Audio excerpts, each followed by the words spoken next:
It is a baffling mystery that's hung around for over 20 years. But what is beneath the Caribbean Sea off the western tip of Cuba?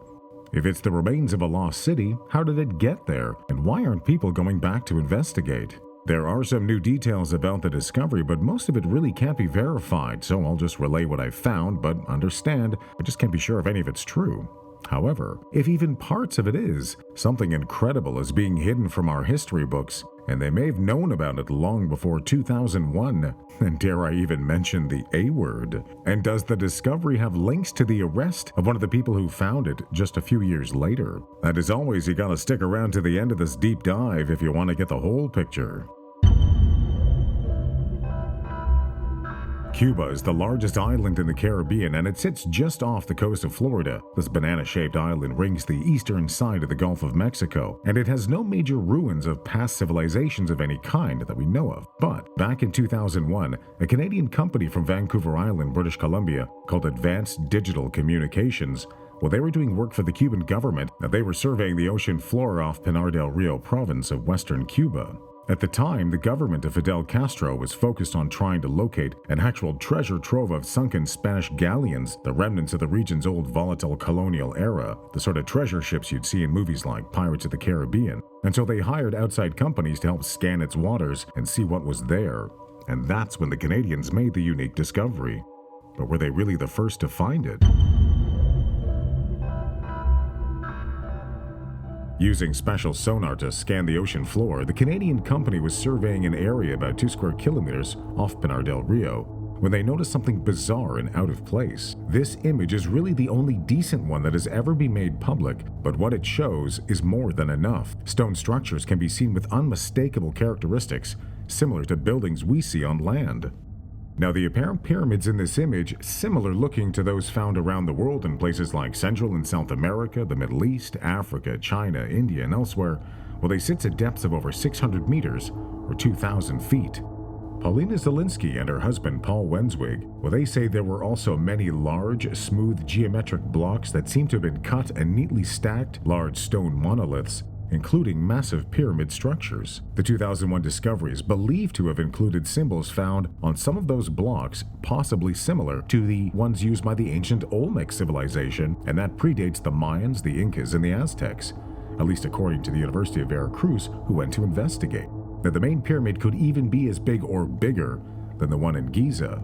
Officially, no one's gone back to investigate, but did the US Navy already know about it? Many of the details about the discovery, apart from the initial news reports, comes from Spanish investigative journalist and writer Luis Mariano Fernandez, who interviewed the Canadians about their discovery. Now, according to Fernandez and his research, he says the site was originally discovered around the time of the Cuban Missile Crisis, and that's when American nuclear subs patrolling around Cuba found pyramid structures underwater and then secured the area to prevent the Russians from finding it. It was then covered up, classified, and never mentioned until the Canadians found it, again, over a decade after the collapse of the Soviet Union, which was then Cuba's main former protectorate. If it is a lost city, then how did it get there? The possible lost city sits at a depth of around 600 meters or 2,000 feet. And that's far too deep to have been exposed even during the volatile Pleistocene era that ended during the last ice age, and that's when sea levels only dropped about 100 meters or 300 feet. Even when the North American ice sheet melted, the rising land from around the pressure relief could have helped drop that Caribbean plate, but not significantly enough to submerge the whole area underwater. Now, another major theory is the land dropped during a massive earthquake or tectonic shift. But to drop hundreds of meters in a volatile tectonic event, that would have likely done significant damage to the site, and that's just not seen, at least from the image that's been released to the public. So, if it wasn't above sea levels at any point, and it didn't drop in a major tectonic event, could there be another theory? Yep.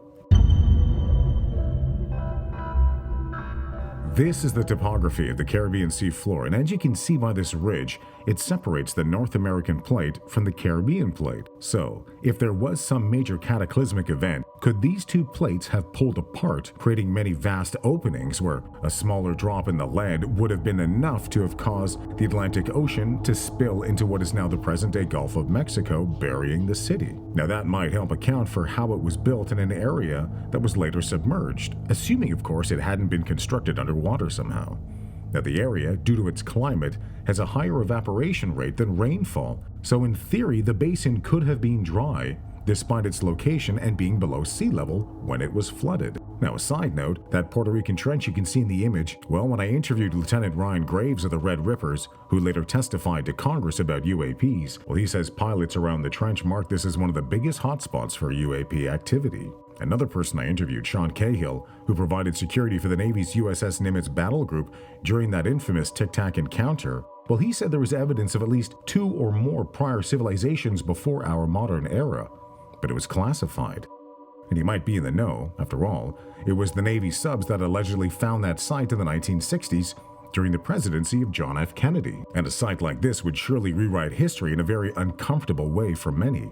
It is also said concerns over undermining modern religious dogma is behind keeping disclosure-related issues top secret. The deeply religious era of the early 1960s directing U.S. policies would align with the idea of keeping something like this secret because it was best for both God and country. And speaking of angering the gods, what about that other famous lost city? The destruction of Atlantis, as written by the Greek philosopher Plato, was brought about by a massive cataclysm including an earthquake and a great flood that destroyed the ancient advanced city. Plato was writing based on accounts he was told from stories that were already thousands of years old. But the legends say the city lay just beyond the Pillars of Hercules, or what is now present-day Gibraltar. People like Randall Carlson, well, they point to the Azores just off the coast as the most likely spot for Atlantis that was later destroyed by a massive earthquake and a drop in the tectonic plate that would plunge the city below sea level. Now, if you travel just beyond the Azores, roughly on the same latitude as the Straits of Gibraltar, well, you arrive roughly in the area where the sunken city allegedly is located off the coast of Cuba. Now, considering pyramids are found all over the world, and ancient seafaring nations could navigate the ocean waters, reaching this land from the other side of the Atlantic was certainly not impossible. From the Bering Strait land bridge to Rama's bridge that once linked Sri Lanka with India, changing sea levels can easily terraform the planet's surface, but only to limited depths. There is a chance a land bridge from Cancun, Mexico to the western tip of Cuba existed at one point. It was certainly possible. So what about that arrest? Just a few years after the discovery off Cuba, Paulinazielinski was arrested and detained when she touched down in Mexico, accused of fraud by an investor into a project she was involved in there. Now, there were many allegations the arrest was politically motivated, and corruption was fueling the harassment by Mexican authorities. Now, after Zielinski's arrest, both she and her husband have never done any major interviews about their Cuban discoveries since. No more images, video, or sonar scans have been released, apart from a few nondescript images like these. And one final thought, there's so much we don't know about the Caribbean and Central America and its lost history, from LiDAR scans in the jungles of Guatemala to Costa Rica, where oddly there are no pyramids or any major ancient structures, just these 2 pyramid-shaped mounds in an area that is totally flat. Oh, and if there is evidence of lost civilizations off the coast of Cuba, well, that might include the U.S. Gulf Coast as well if people went looking.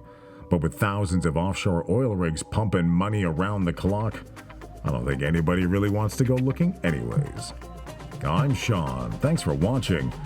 If you enjoy the content, be sure to subscribe, give it a thumbs up, and be sure to share it around. The algorithm appreciates it, and I certainly do. I always like to hear what you have to say. Leave your comments below. What do you think about this? I respond to everybody's comment. I'd love to hear what you have to say. Stay tuned, click the box, and watch another great video coming up next.